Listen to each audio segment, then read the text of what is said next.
বাংলাদেশ কিছু বলার নাই। এই টিমকে আর কিছু বলার নেই। বাংলাদেশের দ্বারা জীবনে হয়নি আর হবেও না। এদের খেলা দেখেছেন? এদের খেলা দেখে এমন বিরক্ত লাগছে, আর রাগ উঠছে নিজের ওপর, মানে কি বলবো। মানে ওদের ওপর রাগ উঠবে কি নিজের ওপর রাগ উঠেছে। কি খেলা দেখছি। বাংলাদেশ এত বাজে খেলে, এত ইন্টারন্যাশনাল ম্যাচ খেলে তারা। মানে এশিয়ার মধ্যে যে টিমগুলো আছে তার মধ্যে বাংলাদেশ হিসেবে ইন্ডিয়ার পরে হওয়া উচিত, পরে যে হিসেবে ম্যাচ খেলে ওরা। কিন্তু ম্যাচে কোনো পারফরমেন্স জীবনেও দেখাতে পারে না। এক রান তুলতে যেখানে 2 ওভারের বেশি লেগে যায় মাত্র 1 রান তুলতে।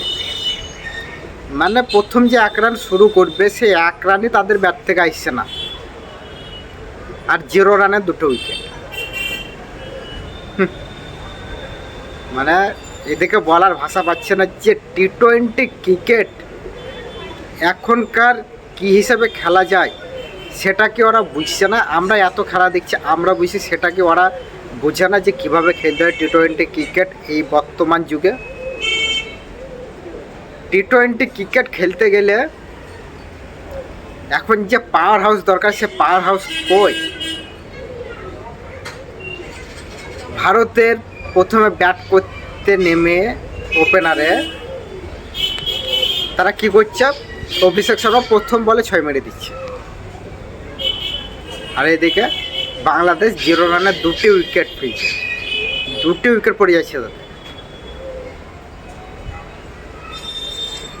ভাগ্যেশ ওই টুকটুক করে খেলে 140 অব্দি পৌঁছালো জাকির নায়েক আর শামীম হোসেন, না তো কী হতো,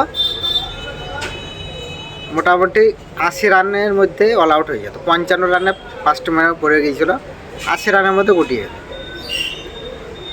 কিন্তু ওইভাবে ধরে খেলার প্রয়োজন কি? যদি ম্যাচের আমার যে ট্যালেন্ট, সে পারফরমেন্স যদি আমি না দিতে পারি।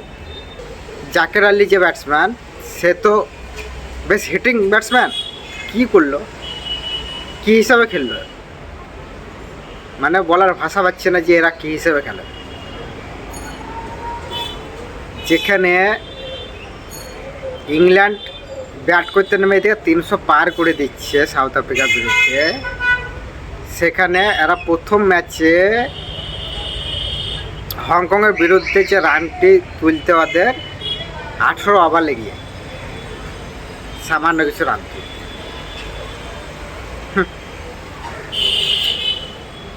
বাংলাদেশ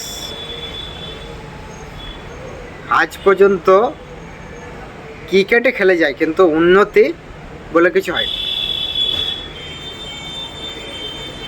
এখনকার সাথে তাল মেলাতে গেলে কিভাবে ক্রিকেট খেলতে হবে সেটা তো ওরা ভালো করে জানে, তো কেন এমন হয়? গ্রাউন্ডে এলে তো তারা মানে ভয়ে ভীত হয়ে যায়।